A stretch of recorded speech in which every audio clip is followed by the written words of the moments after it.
வணக்கம் வியூவர்ஸ், நான் உங்கள் ஷெஃப் வினோத். இப்போ நீங்கள் பார்க்க போகிறது நான் வெஜிடேரியன் செக்மெண்ட். இன்றைக்கி நம்ம வந்து ஒரு வித்தியாசமான ஒரு மீன் குழம்பை பார்க்க போகிறோம். ரொம்ப ஸ்பைஸியாகவும் இருக்காது, ரொம்ப டேஸ்ட்டாக இருக்கிற ஒரு மீன் குழம்பை பார்க்க போகிறோம். இது வந்து ஒன்றுமே இல்லை, கத்திரிக்காய் மீன் குழம்பு தான் நீங்கள் பார்க்க போகிறீங்க. இந்த மீன் குழம்பை செய்கிறதுக்கு தேவையான பொருட்கள் என்னங்கிறத பார்க்கலாம். மீன் துண்டுகள் 3 நம்பர், சின்ன வெங்காயம் 50 கிராம், தக்காளி 2 நம்பர், பச்சை மிளகாய் 2 நம்பர், கருவேப்பிலை சிறிதளவு, ஜீரகம் 1 டேபிள் ஸ்பூன், வெந்தயம் 1/2 டேபிள் ஸ்பூன், இஞ்சி பூண்டு விழுது 1 டேபிள் ஸ்பூன், பெருங்காயம் சிறிதளவு, மிளகாய்த்தூள் 1 டேபிள் ஸ்பூன், ஜீரகத்தூள் 1/2 டேபிள் ஸ்பூன், மஞ்சத்தூள் 1/2 டேபிள் ஸ்பூன், தனியாத்தூள் 1/2 டேபிள் ஸ்பூன், கொத்தமல்லி சிறிதளவு, உப்பு தேவையான அளவு, எண்ணெய் 2 டேபிள் ஸ்பூன், கத்திரிக்காய் 1 நம்பர், ஏலக்காய் 5 நம்பர், காய்ந்த மிளகாய் 2 நம்பர், கடுகு 1 டீஸ்பூன், புளி கரைச்சல் 50 ml. கத்திரிக்காய் மீன் குழம்பு செய்ய தேவையான பொருட்கள் என்னங்கிறத பார்த்தீங்க. அதை எப்படி பண்ணுறதுன்னு பார்க்கலாங்களா? ஃபஸ்ட்டு வந்து நான் பேன் வச்சு ஆயில் ஊற்றிக்கிறேன்.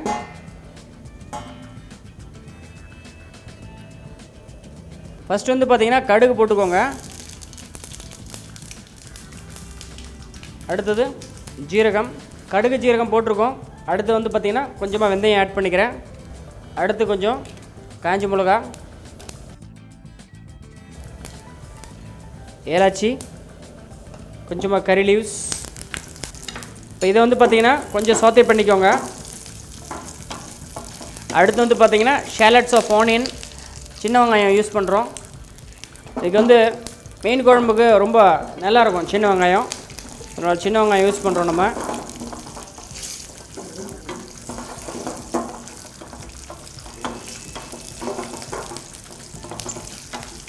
எல்லாம் அந்த காஞ்ச மிளகாவோட மனம் வருது, கருவேப்பிலோட மனம் வருது.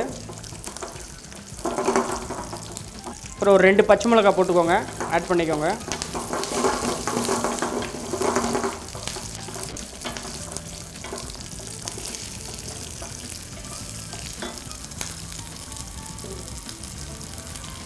கொஞ்சம் இந்த பச்சை மிளகாய் நல்லா சாத்தே ஆகட்டும்.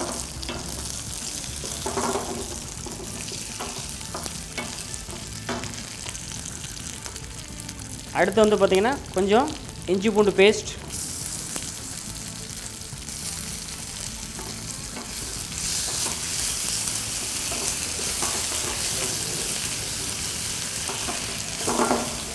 இஞ்சி பூண்டோட பச்சை வாசனை கொஞ்சம் போகணும்.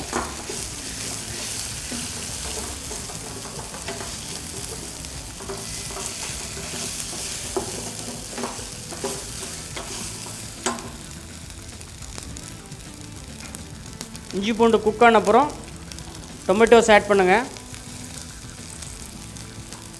Diced tomatoes. இந்த டொமேட்டோஸ் வந்து பார்த்திங்கன்னா நல்லா குக் ஆகணும். தக்காளி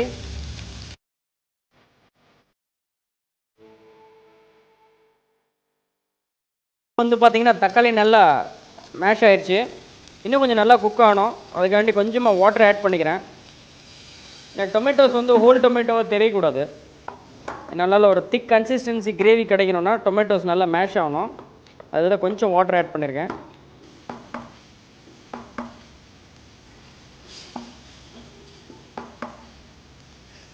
பார்த்தீங்கன்னா டொமேட்டோஸ் நல்லா மேஷ் ஆகுது. வாட்டர் எவ்வளோ தேவையோ ஆட் பண்ணிக்கோங்க. அப்போ தான் டொமேட்டோஸ்லாம் நல்லா மேஷ் ஆனால் தான் அந்த ஜூஸ் எக்ஸ்ட்ராக்ட் வெளியே வரும்.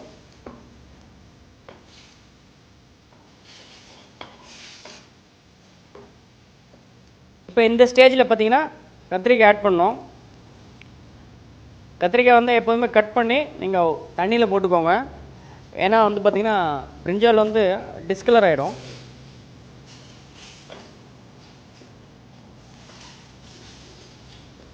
இப்போ பார்த்தீங்கன்னா பிரிஞ்சால் வந்து சீக்கிரம் குக் ஆகக்கூடிய ஒரு வெஜிடபிள். ஓகே, இப்போ இந்த ஸ்டேஜில் வந்து நீங்கள் மசாலாஸ் ஆட் பண்ணிக்கோங்க. கொஞ்சமாக டர்மரிக் பவுடர், கொரியாண்டர் பவுடர், ஜீரகத்தூள், மிளகாத்தூள்.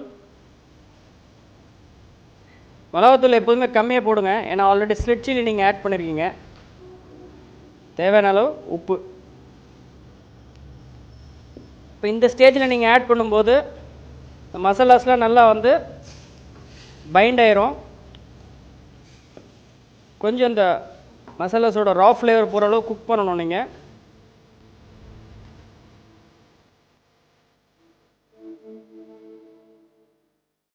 கொஞ்சம் வாட்டர் ஆட் பண்ணிக்கோங்க. இதோட ரா ஃப்ளேவர் போயிடுச்சு.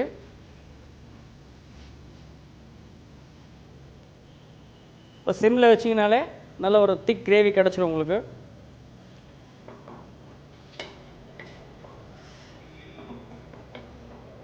இப்போ இது ஒரு 2 மினிட்ஸ் குக் ஆகட்டும். அதுக்கப்புறம் நீங்கள் புளி தண்ணி ஆட் பண்ணிக்கலாம். நீங்கள் உடனே புளி தண்ணி ஆட் பண்ணிங்கன்னா மசாலாவோட அந்த இது எக்ஸ்ட்ராக்ட் நல்லா இருக்காது. ரெண்டாவது கத்திரிக்காயும் சீக்கிரம் குக் ஆகாது. அது நல்ல மனம் வருது, நல்ல வாசனை இருக்குது. இந்த கிரேவிக்கு ரொம்ப அக்கம்பனிமெண்ட் பார்த்தீங்கன்னா கீ ரைஸ். ஏன்னா ஒரு பாட்டே இருக்குது, கத்திரிக்காயும் மீன் குழம்பு வச்சு. அதனால் இதோட அக்கம்பனிமெண்ட் ஸ்டீம் ரைஸ் ஒரு கீ ரைஸ். நல்ல வெரி குட் அக்கம்பனிமெண்ட், ரொம்ப டேஸ்டியாக இருக்கும். இப்போ கத்திரிக்காய் வந்து பார்த்திங்கன்னா முக்கால்வாசி குக் ஆயிடுச்சு. இந்த ஸ்டேஜில் என்ன பண்ணுங்கள், புளி தண்ணி ஆட் பண்ணுங்கள். இது புளி தண்ணி பார்த்திங்கன்னா ஆல்ரெடி நல்லா கரைச்சி திக் எக்ஸ்ட்ராக்ட். அதுக்கப்புறம் ஃபைனலாக தான் அந்த ஃபிஷ் வந்து ஃபில்லே வந்து நம்ம ரெடி பண்ணி வச்சுருக்கோம். இதை வந்து மேரினேட் பண்ணி வச்சுருக்கோம். இந்த ஃபிஷ் வந்து பார்த்திங்கன்னா மஞ்சத்தூள் மிளகாத்தூள் போட்டுக்கும் ஒரு 20 நிமிஷமாக வந்து ஊறிருக்கு, மேரினேட் பண்ணியிருக்கு. இதை வந்து ஃபைனலாக கிரேவி ரெடியான அப்புறம் ஃபைனல் ஸ்டேஜில் வந்து நம்ம ஆட் பண்ண போகிறோம். கிரேவியில் கொஞ்சமாக நான் பெருங்காயத்தூள் மட்டும் ஆட் பண்ணிக்கிறேன். கொஞ்சம் சாப்டு கொரியண்டர்.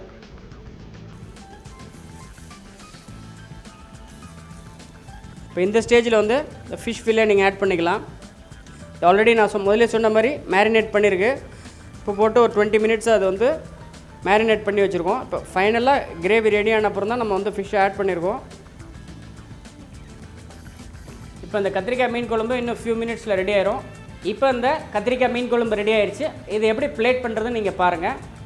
பார்த்தீங்கன்னா ஃபிஷ் நல்லா குக் ஆகிருக்கு. இந்த ஃபிஷ்ஷோட ஃபில்லே மட்டும் தான் நான் எடுக்கிறேன். ப்ரீ பிளேட் பண்ணி தான் சர்வ் பண்ணுவாங்க.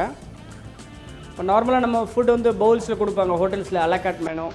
ஸோ நம்மளே பவுலில் எடுத்து போட்டு சாப்பிடுவோம், இல்லைனா சர்வ் பண்ணுவாங்க. எல்லாம் ஃபாரின் கண்ட்ரீஸ்லாம் ப்ரீ பிளேட்டட் ஃபுட்டு தான்.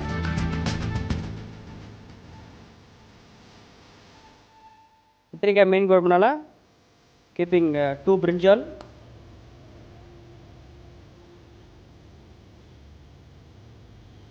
கார்னிஷ் வந்து பார்த்திங்கன்னா சின்ன ஸ்ப்ரிக் ஆஃப் கொரியண்டர், கொத்தமல்லி வச்சுருக்கேன். இப்போ இந்த கத்திரிக்காய் மீன் குழம்பு ரெடி.